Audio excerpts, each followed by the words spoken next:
All right. Hello, everybody. Hello, Danny. How are you? Good, Jesse. How are you? Pretty good. Pretty good. Welcome to Policritics Podcast. This is our second one.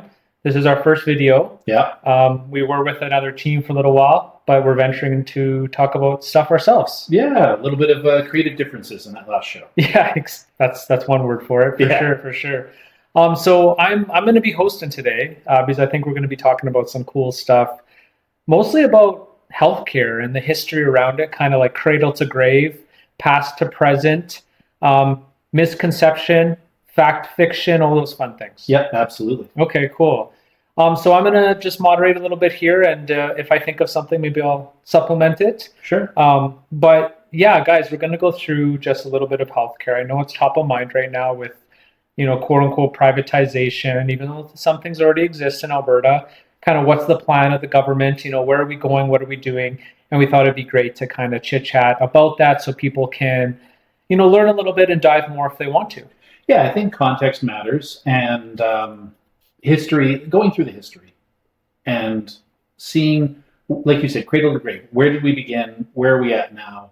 How did we get here? I think provides a more fulsome picture of the situation, because as someone who ran for the United Conservatives in 2023, I ate a lot of flack about the healthcare system, and I didn't have the information I needed at the time to go into this, right? And folks, party politics is, here's what we want you to talk about, stay on message, because as an individual running with the party, what you do affects everyone else. So now, many years later, I'm a lot more informed.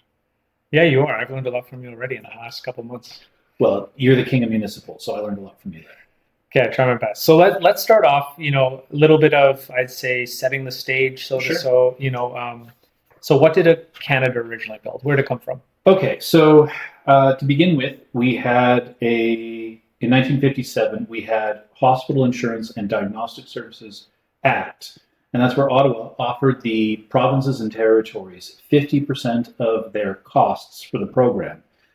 For, of course, any insured hospitals and for going and getting your diagnostics, if the provinces met certain obligations. So were they universally covered, publicly administered, etc.? Was it a publicly run system? Therefore, it can be publicly funded.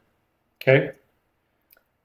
Very interesting. Okay, so that was like the 60s, you said, roughly? That was 1957. That's what it started out as. It's not until we get to the 1960s, and I believe Tommy Douglas of the NDP, that we get the healthcare system or Medicare system that we know of. By the early 60s, every province had joined into this healthcare system, and in 1966, that brought about the Medical Care Act. And the Medical Care Act was a 50-50 cost-sharing model for services outside of hospitals. So you go see your family doctor, or an emergency clinic, any of the things that we kind of take for granted today that we use, those were covered 50-50 as well. Okay. And was that pretty static going into the 70s and 80s, or was there a bit of a turning point? Oh, there was a huge turning point. So by 1972, the Medicare system that we all know today existed, but it changed in 1976, 1977. What happened is that Pierre Elliott Trudeau came to power. And that Trudeau? Justin's dad, Papa Trudeau. Yeah, we'll call him. So PET. And so when he came to power, he saw, for whatever reason, the federal government at the time, I say he as if like the leader is responsible for everything, but the government of the time, under the Liberals then, saw an opportunity to shift it from a 50-50 split into cash transfers and tax points. And what is meant by tax points is that the federal government would reduce its overall tax percentage and allow the provinces to charge more. But what that meant is that they were now shifting the burden of funding the program onto themselves and reducing their contribution. But the reality is that the majority of our taxes are federal to begin with. Even if you reduce it by a couple points, it's not going to make much of a difference. Okay. So the reason behind that, though, is Ottawa wanted predictable costs. And by offloading these costs, they allowed more control over federal spending growth, but also it gave them money to spend on the things they want. So if we look at the federal government today, and we criticize, the amount of money that they send to other countries or for foreign aid or whatever, while we have homeless here in the country, while we have addiction issues, while we have all these problems. At the time, it allowed the federal government to have more leeway to spend money on things they felt were important and say, okay, provinces, you can take care of it yourselves. Okay. Yeah. So now that's the 60s and 70s. Hey, now we're in 1984. Personally a great year. That's when I was born. Okay, yeah. Fantastic year. The earth shifted. Yeah. Canada Health Act. And so here's where the change there. Ottawa could withhold cash transfers from provinces and territories if those same jurisdictions allowed user fees or extra billing. And that major change was to allow or enforce compliance into the system. Okay, compliance. What do you mean by that? So if we're to have a publicly funded and publicly run system, the only way we can ensure that is you have to comply by these rules. If you don't get any money. Okay. That's what I mean by compliance. So a bit of a standardization, so to speak? Sure. Okay. Yeah.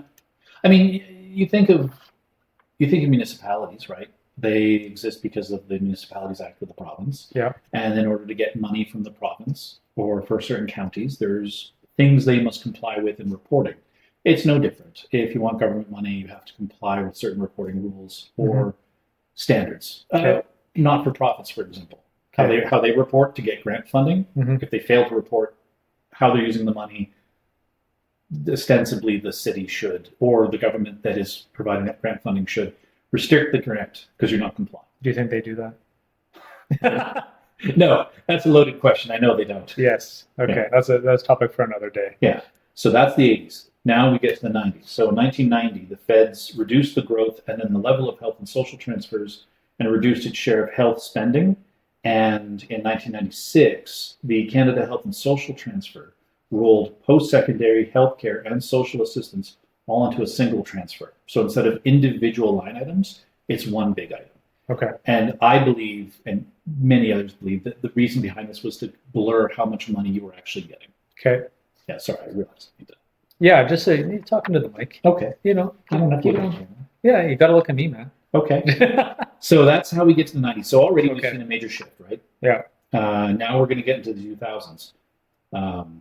So the CHST was then split, thankfully, into the Canada Health Transfer and Social Transfer. So they split it into two line items. Okay. And they also escalated the amount that they would pay tied to GDP, and they put a limit of a floor funding so that you could not get any less than a certain dollar amount.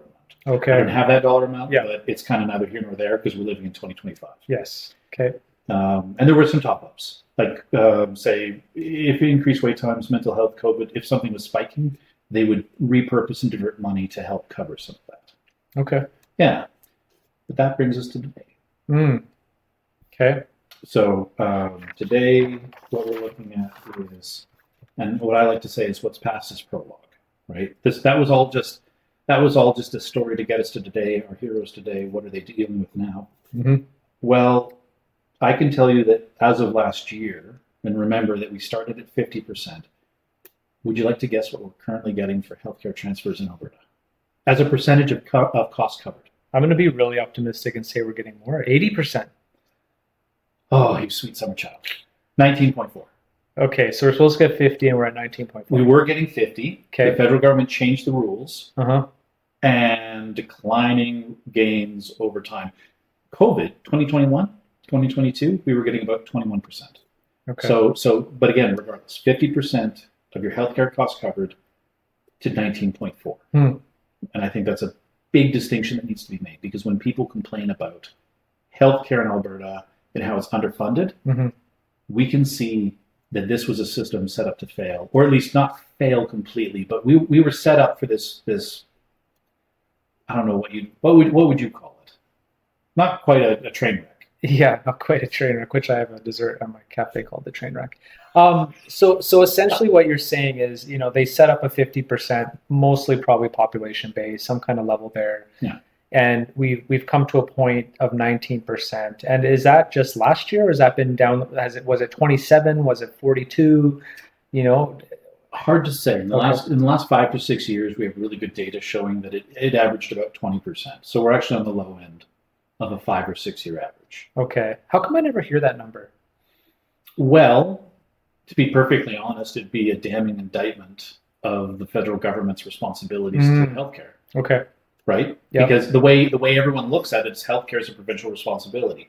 And yes, technically it is, but if that's the case, then why isn't the federal government paying more money? And, we can get into it later, but a lot of people criticize, like, oh, the UCP, they're not spending enough money, regardless of if it's the United Conservatives in Alberta, the Progressive Conservatives in Ontario, the Liberals out east in the Maritimes, or the NDP in Manitoba or BC, every healthcare system's struggling. Okay. Right? Everyone's struggling. So even though you're increasing spending as a province, the transfers are down. Yeah. So, and likely down more than you're spending. Considerably. Okay. Right. So that's fact one. Now, I hear a lot, I don't know if you know this information, but, the NDP government of the time did so much more for Alberta's healthcare. Is that fact? Is that fiction? Is it like flat?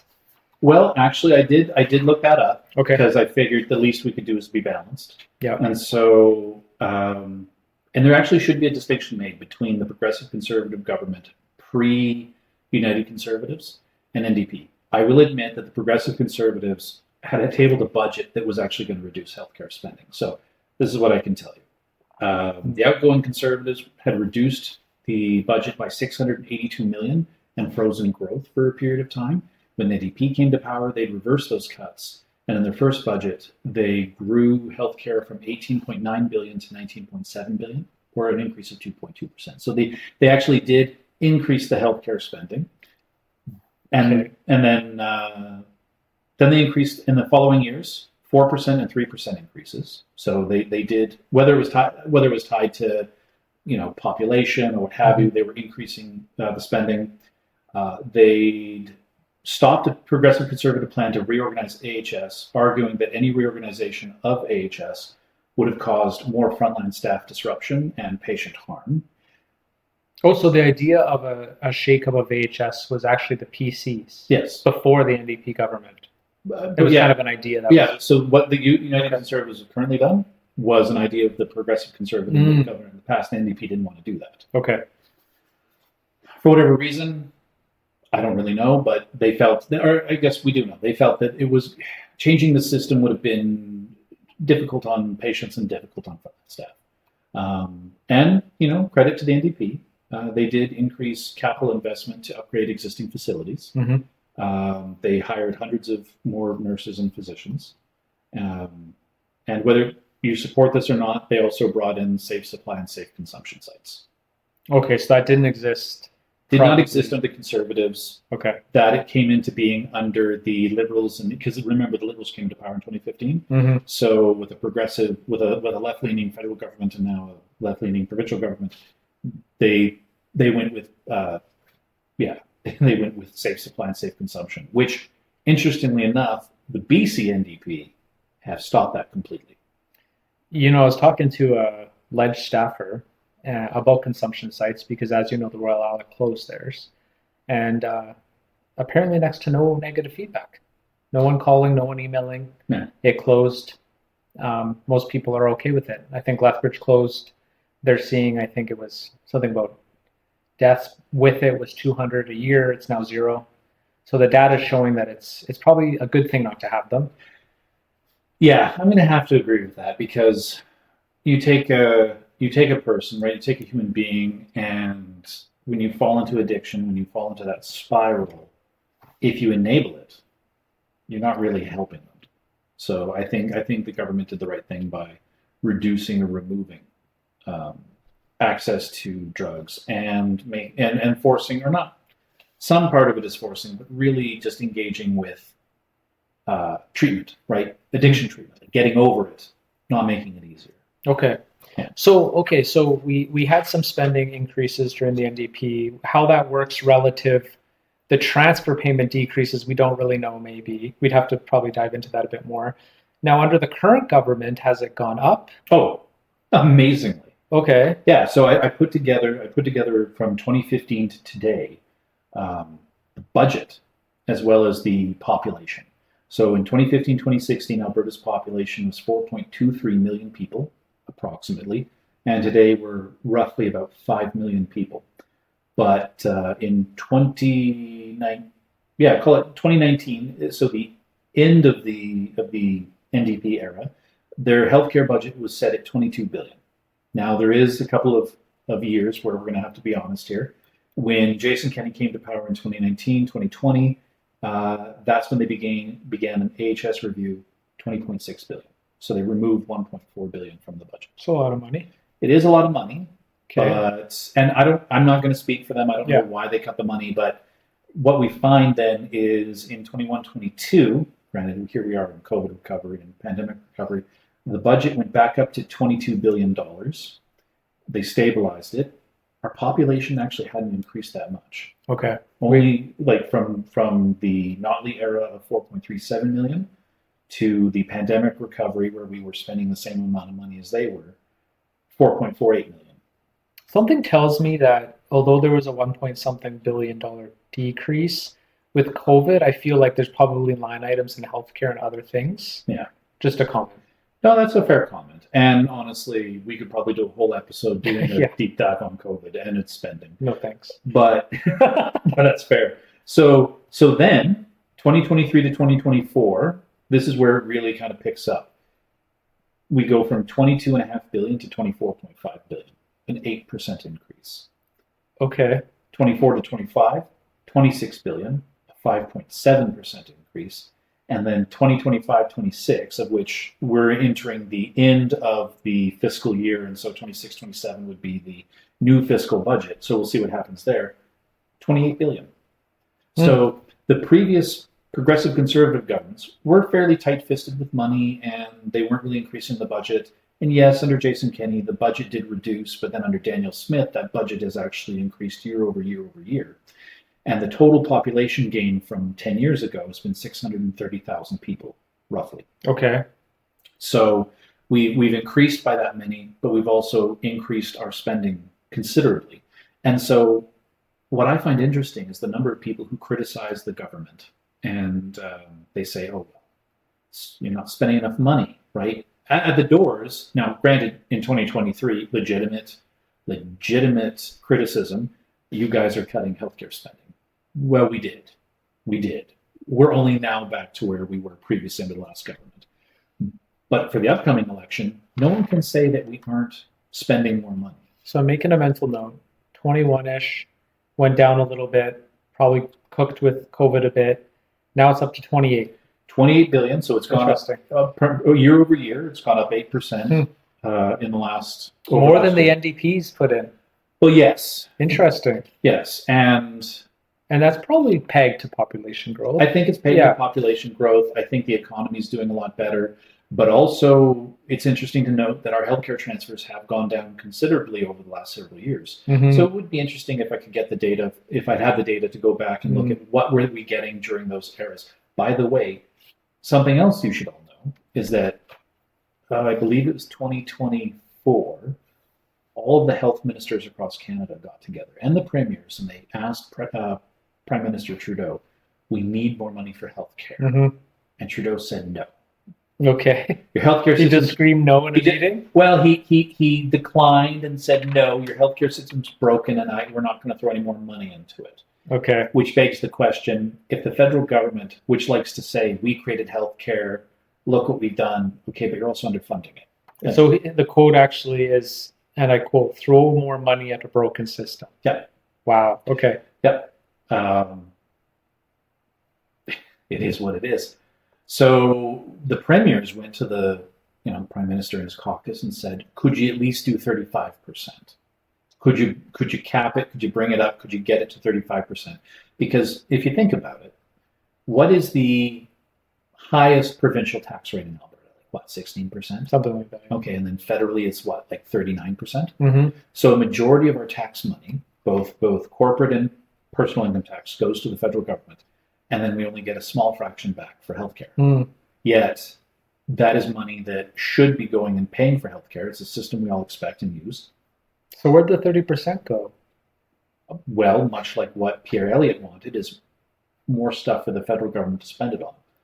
Their priorities, their concerns. There was a grant that went to getting skidoos for people to combat military in Lebanon.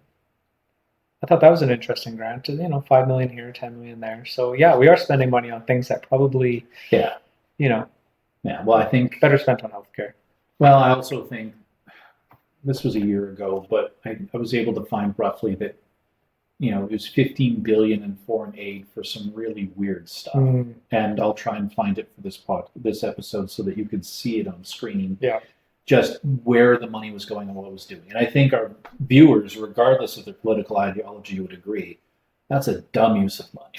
I'm going to speak bluntly, right? We should be spending it on us, our healthcare system. I do a lot of polls on my page, Jesse for Yeg, and shameless plug about that type of stuff, right? I'll show a picture of something the Fed spends money on, and I'm like, do you support this? Usually 99% of people say no.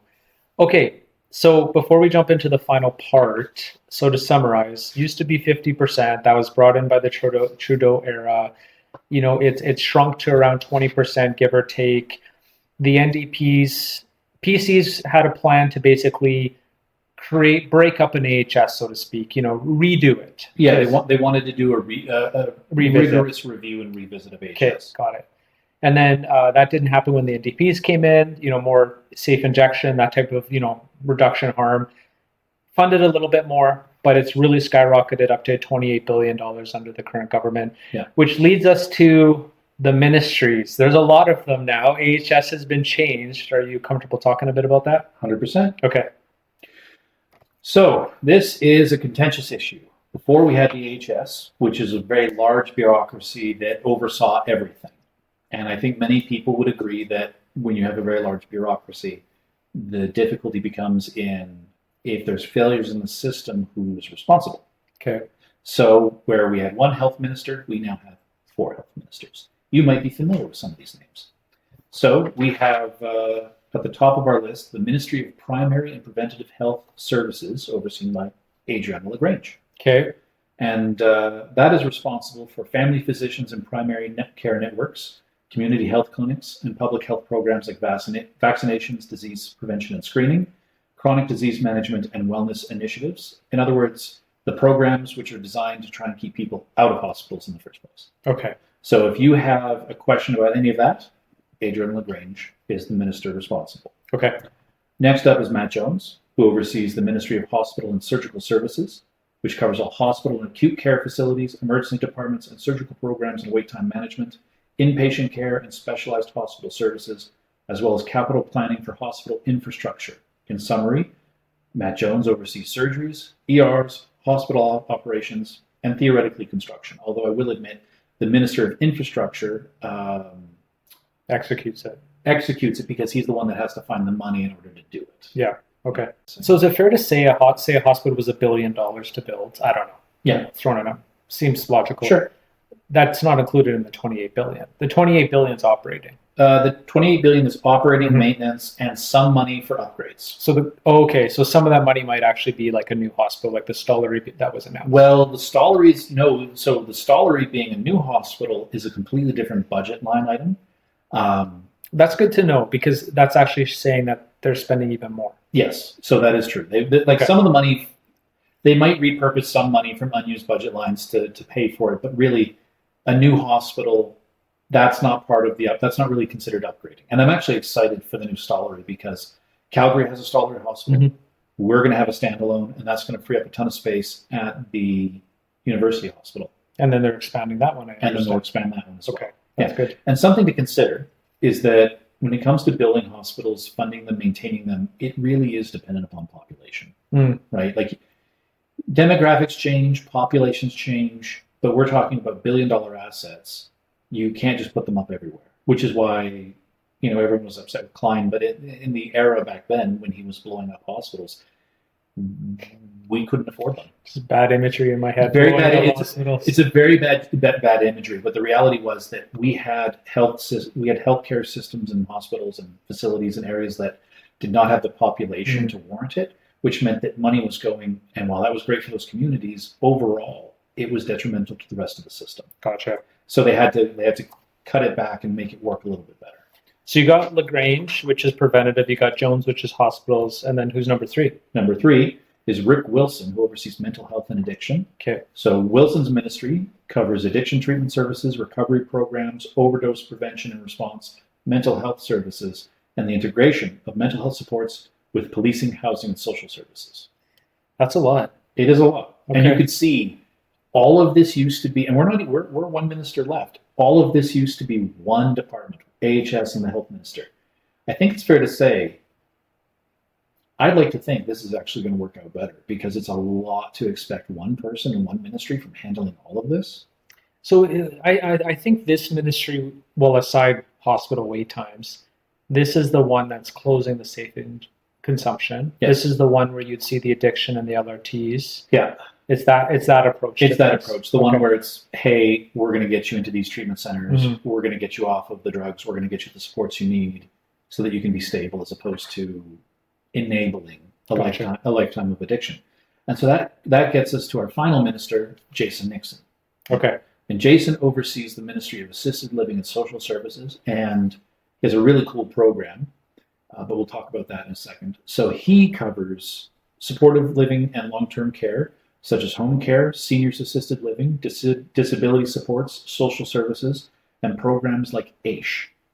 Okay. And February of last year, he announced ADAP, the Alberta Disability Assistance Program.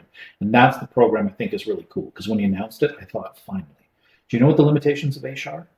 No. So, Jesse, you're on AISH for whatever reason. You make, we'll call it $1,800 a month. Right? Okay. That covers your rent, basic standards of living. Mm-hmm. You find a job that you can do, right? Say you have mobility issues or what have you. You can do this. You can go out and do this job, right? And you feel good doing it. And then you start earning a paycheck. Well, now you've earned over a threshold. AISH claws back its supports because you're now earning more. So the problem with the program, criticism of the program, is that if you're able to work and make more money, then you lose that support. But that support is kind of like it's a lifeline, Mm-hmm. right? So what ADAP is, and it's going to launch as of July of this year, is Okay. when it's going to be effective. ADAP is AISH without the clawback. So if you're capable of performing some kind of work, if you're capable of doing something, not only will you still get your ADAP support, you'll get to keep your paycheck. And you won't have a clawback. This topic might be one we chat another day about, because I think so. I hear just this morning, actually, I was at my business, and someone comes up to me and they said, "Hey, Jesse, it's so-and-so. Do you remember me?" And I was like, "Oh my God." And yeah, I went to university with her back in 2002. And she works related to this. And we were talking about this very topic.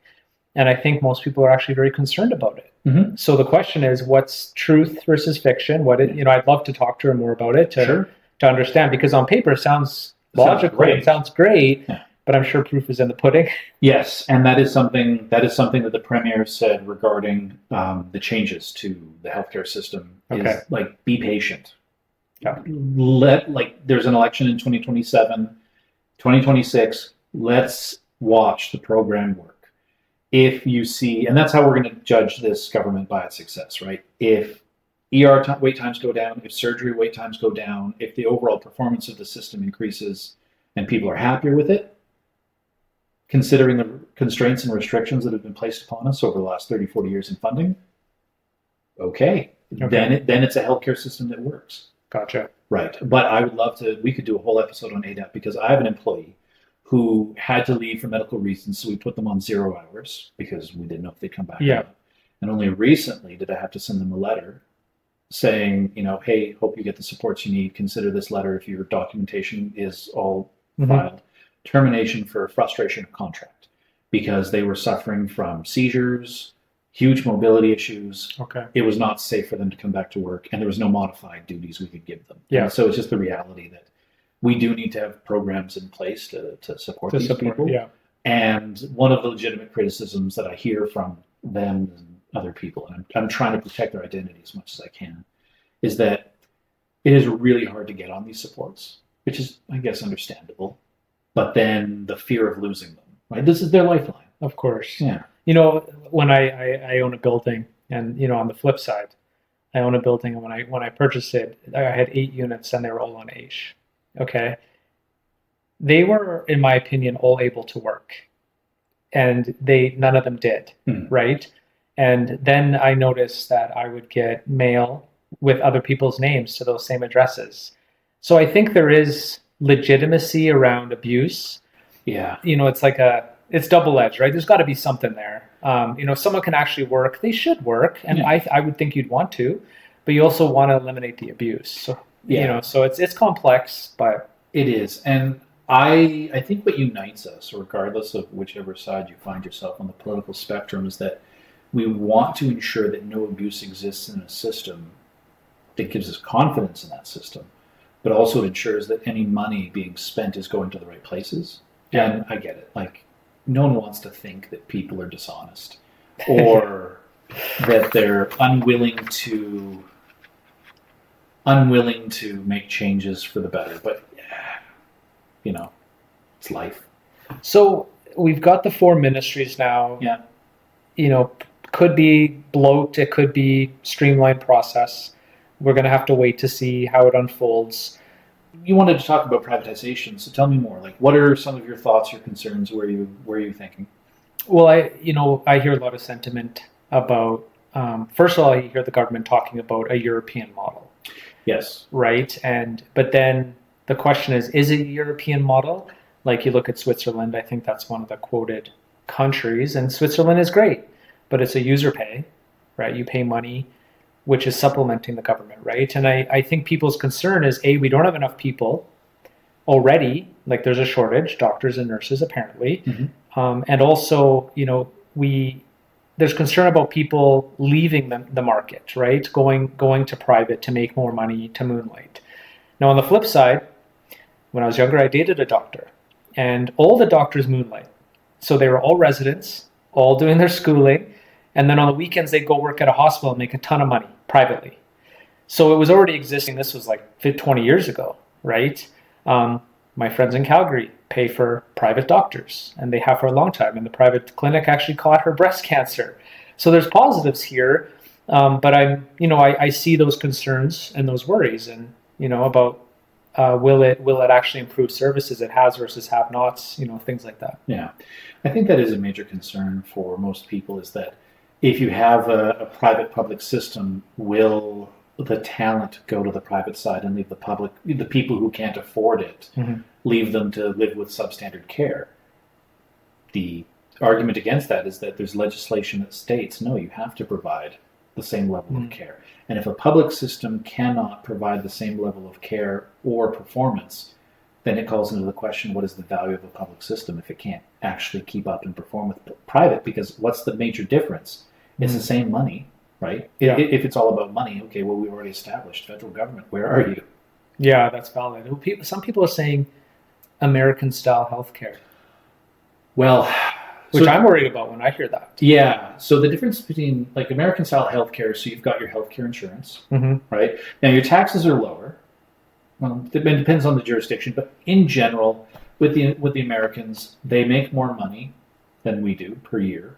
Their taxes in some jurisdictions are lower, and so yes, they pay for $7,000 a year for health insurance, but it gives you demonstrably better care, and that is a comparison between the two systems.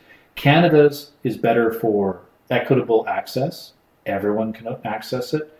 But the outcomes in comparison, the U.S. is way better in its production. And so, however, there's a lot of issues with the American system too. I've heard stories of, excess billing, and it's like, I think there's jobs where people just go through the billings of hospitals. Yeah. And try to save money for people. Yeah, and the people who can't afford healthcare insurance, they're going to get saddled with tens of thousands of dollars worth of debt. However, the flip side of that is then the hospital knows that they're never going to pay, so they try to force them to pay because the Americans have a very aggressive system. But if you can't pay, they just write it off. Or you can go to a public hospital, or no? Well, I don't know if there's public hospitals, but I do have some friends in the States that have basically said the same thing. That, like, look, yeah, you're going to get a whole bunch of medical debt, but no one's, like, the cost that they're being charged, that they're billing to the insurance system is absurd. It's like, with the U.S. military, it's like, oh, what's that? Well, it's a $30 hammer. What's that? It's a $400 screw, right? There's bloat built into the system. Sounds like the city of Edmonton. So the difference, if I was to minimize it, sure, insurance versus Nothing. It's just somebody who can afford to actually pay. Yes. So, well, with the American system, you can afford insurance of varying qualities. Yeah. And that covers you. Yeah. Right? There might be some stuff you have to pay out of pocket for, no different than us, right? Like you get an employee benefits plan, it'll cover 80%. Okay. Right? But for those people who can't pay, if they're saddled with debt, the thing is they're going to be pressured to pay. But the reality is if they just kind of duck it, they'll just write it off because the medical system knows what they're charging is absurd. Right? So it's write-offs for them because they're for profit. Gotcha. So the model, they're trying to go after a European model where there's two systems Here in Canada, yeah. Here in Canada.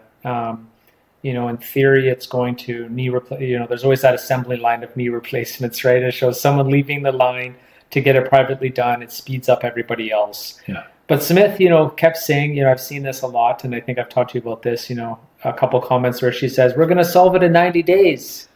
I think everyone quotes that going back to 2022 or 3 or something crazy like that. Didn't happen. Nope. It's worse.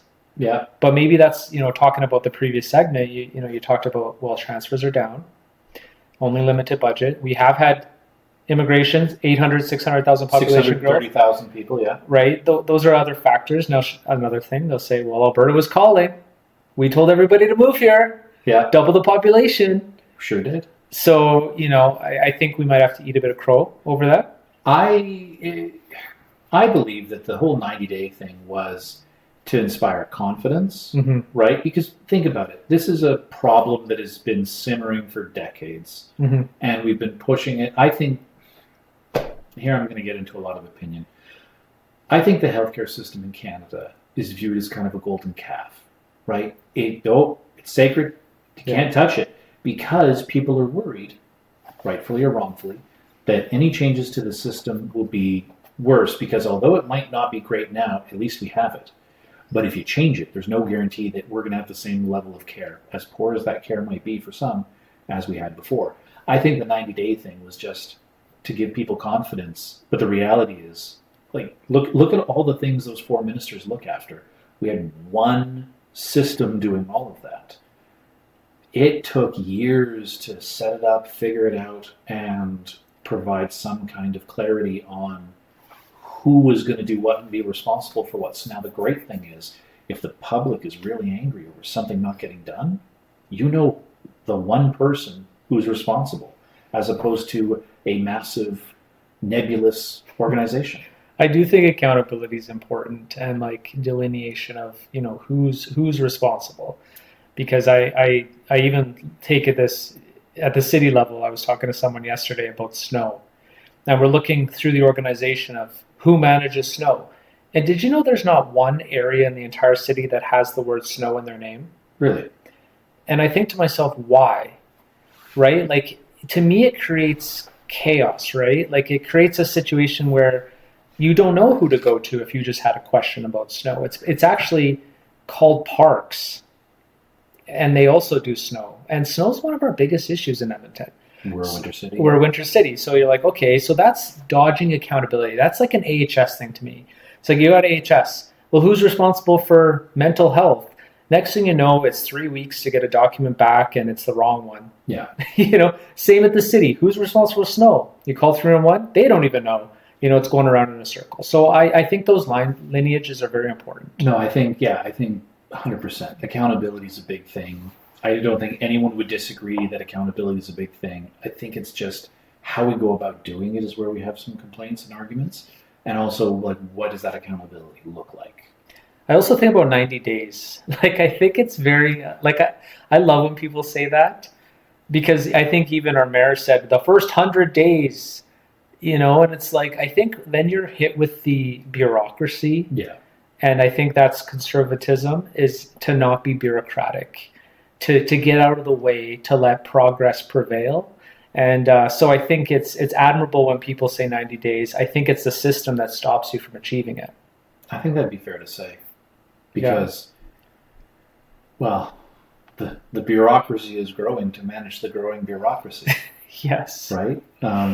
You're a former 10-year director with the city of Edmonton. So really, if anyone's going to be able to speak credibly to this, it would be you. Now, I don't know if we've left healthcare behind or if we've. Yeah, I think it was a good summary in my mind. The privatization thing. I think it needs more work and understanding for the public, even for myself. Right? What does it actually mean? When's it coming? And how's that going to impact ER times? Yeah. Things like that, right?